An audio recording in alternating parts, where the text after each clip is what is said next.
I can hear some of you guys right now. What is he doing? He's comparing an RTX 3060 against an RX 6700 XT. You should be comparing the RTX 3060 Ti to the RX 6700 XT, or the RTX 3070 against the RX 6700 XT. These GPUs, they're not designed to compete. Why are you comparing these two GPUs?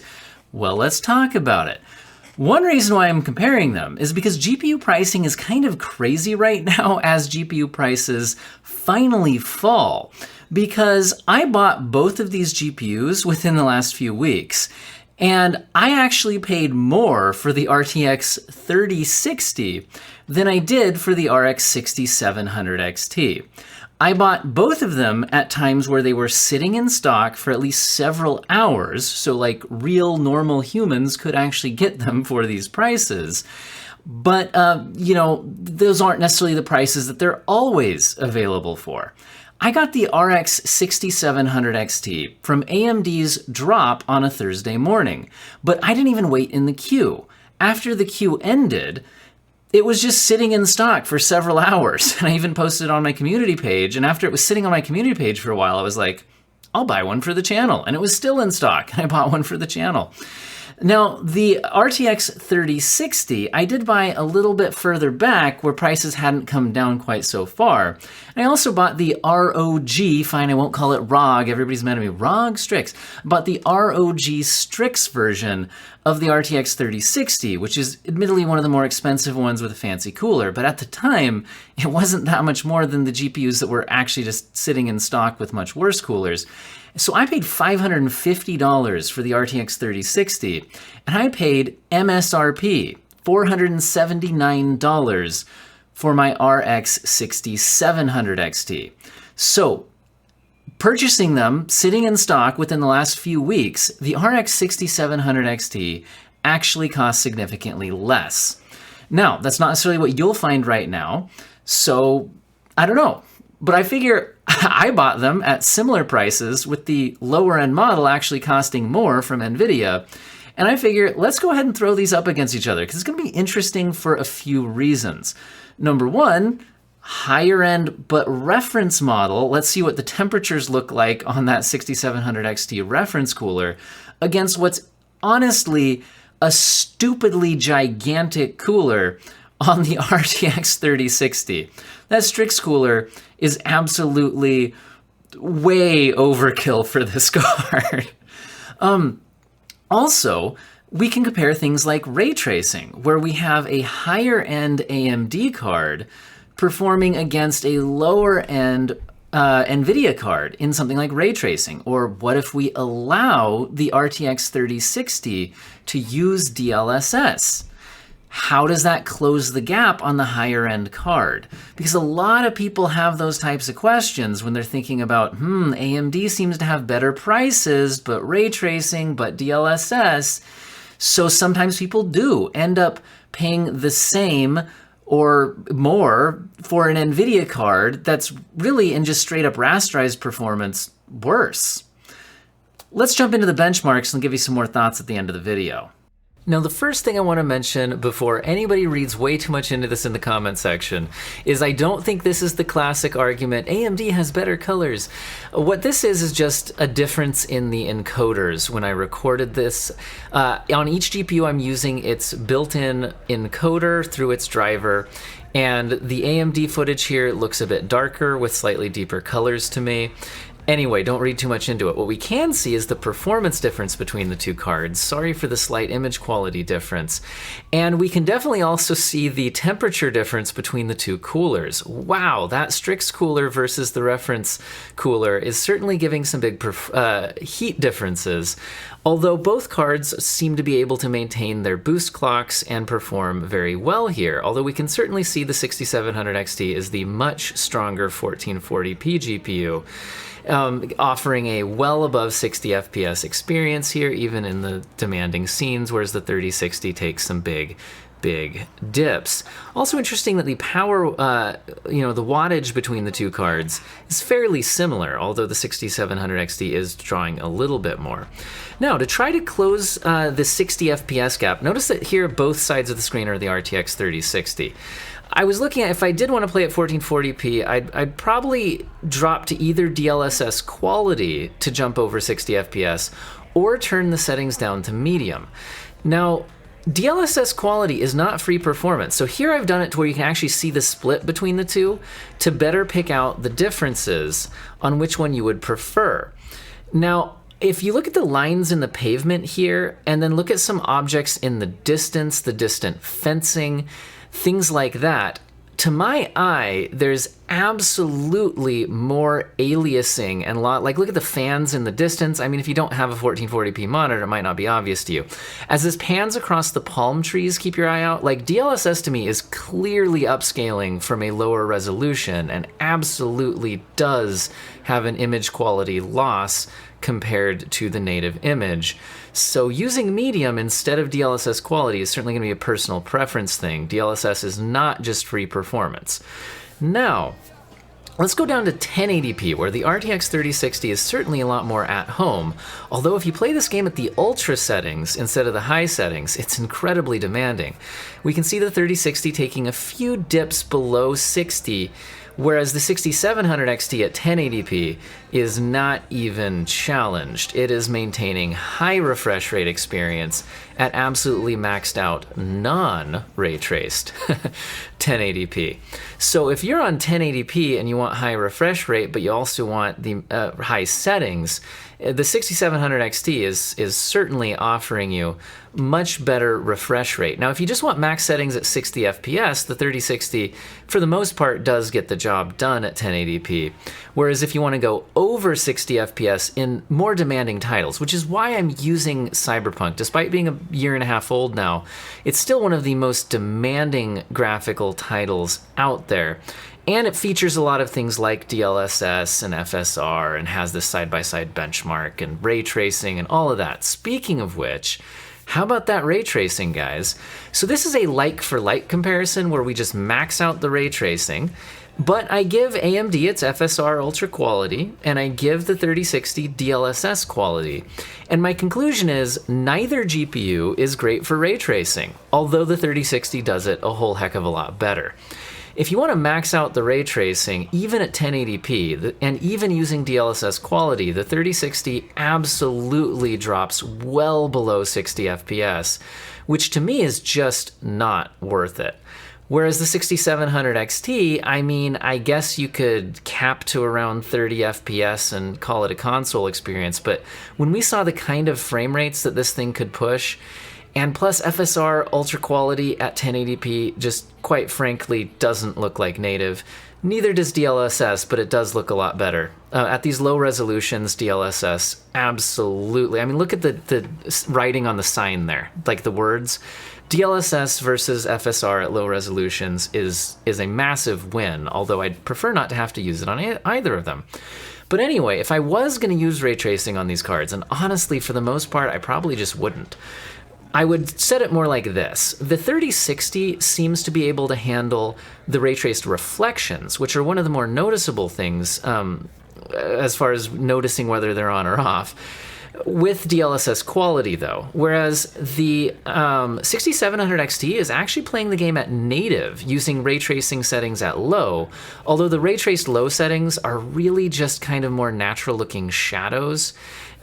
So I don't think it really adds a whole heck of a lot to the image, to be honest, but at least it's able to play the game at 60 FPS or better with some ray tracing and at the native resolution. But these would be the ray traced settings that I would use on these GPUs if I had to turn on some ray tracing. Again, personal preference thing, but for me, it just seems like one of those graphic settings that until the next gen of GPUs, for the most part, I'm just gonna leave off.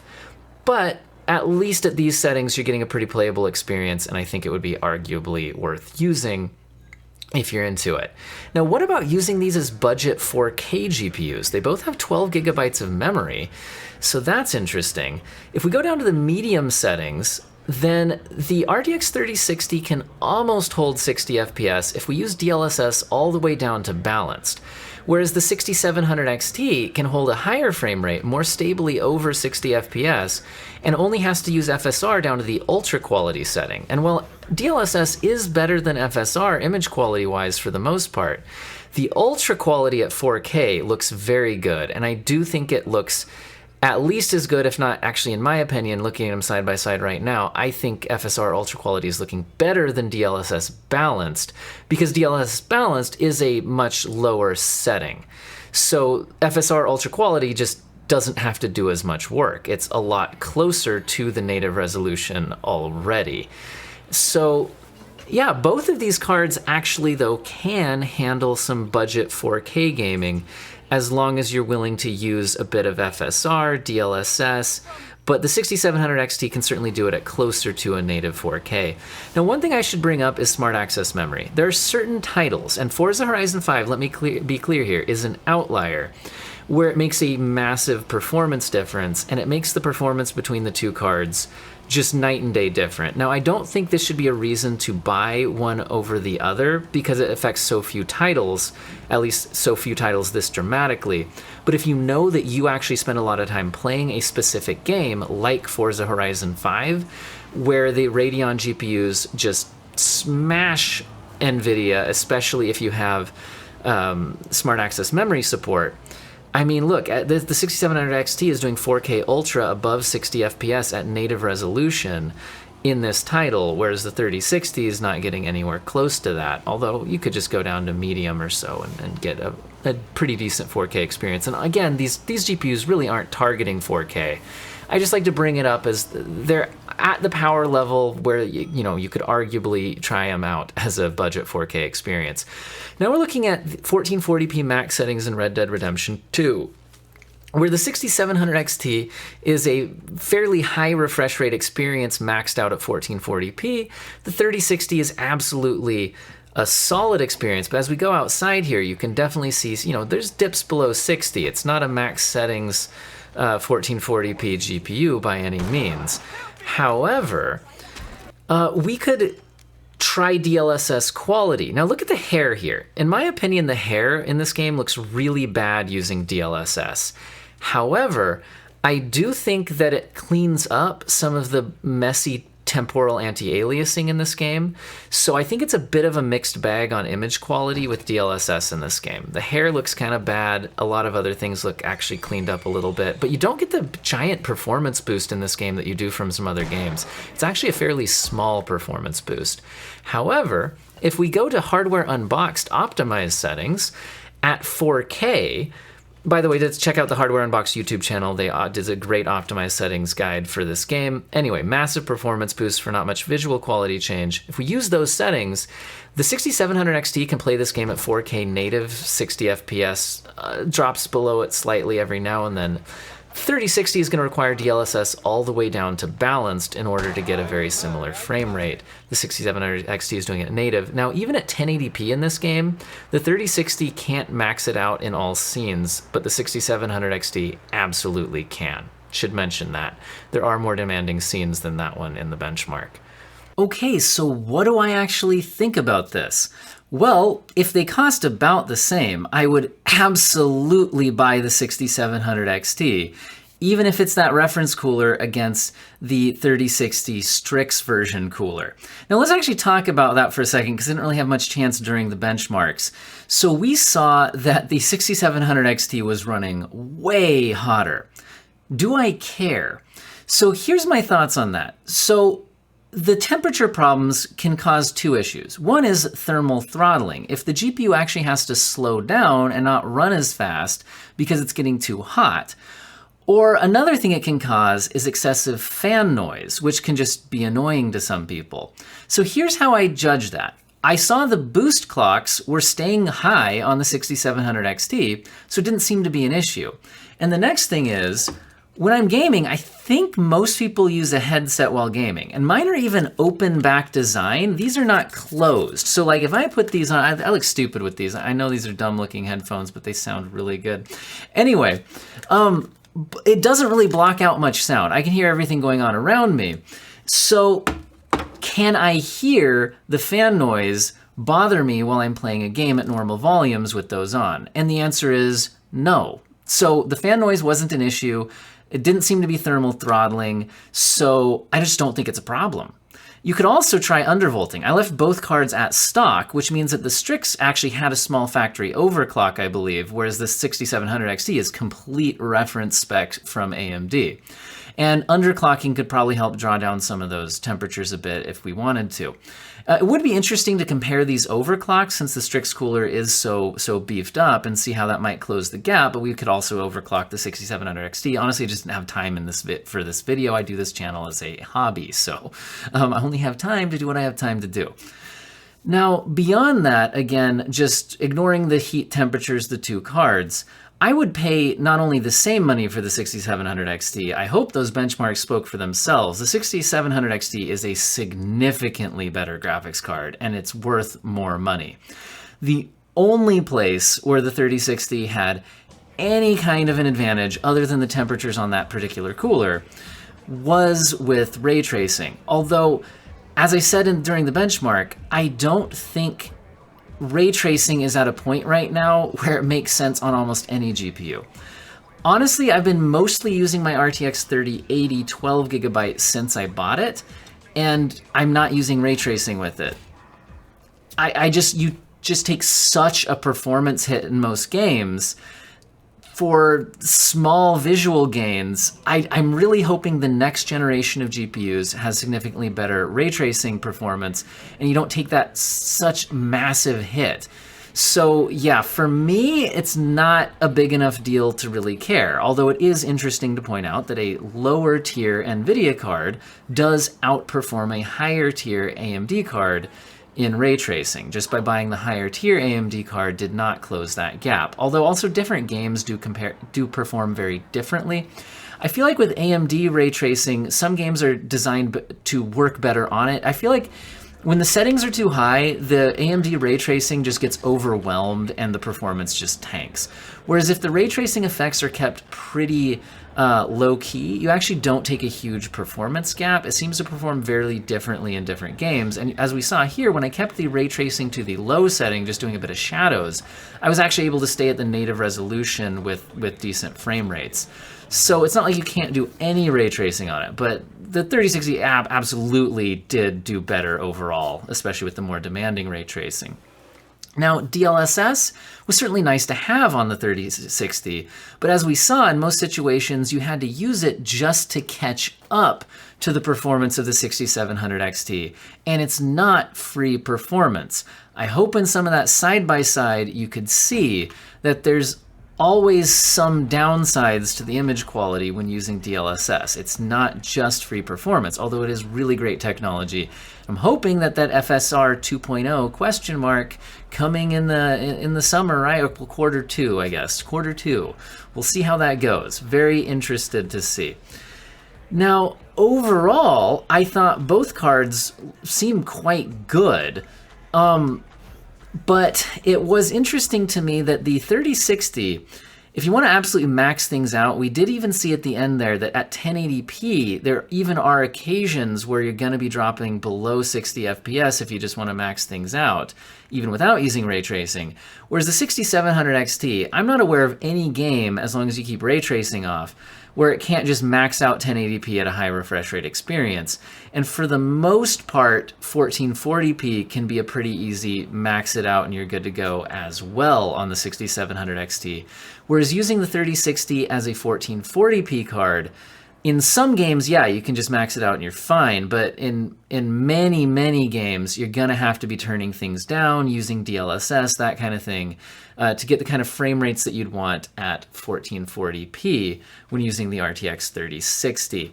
Now, both of them did pretty well as a budget 4K card. I wouldn't really recommend buying them for that, but a lot of people, have their PC, and they also have a 4K TV that they might do some gaming on with a controller. And when you're sitting back, a bit of DLSS or FSR, not too noticeable, tweak a few settings a bit, and you can actually get a reasonable 4K 60 experience on both GPUs, to be honest. It's kind of interesting that they both have that 12 gigabytes of memory compared to like the 3070 Ti kind of a shame it's stuck with 8 gigabytes, right? Because it should be outperforming both of these, and it does. But you worry a little bit on the longevity there, but I don't know. Anyway, I should probably end the video, but I'm very interested in what you guys think in the comment section between those. And also huge thank you to my channel members who help fund the channel directly. Maybe I can get some more GPUs to test out. Maybe I could get that 3060 Ti or the 6600 XT, something like that in the future.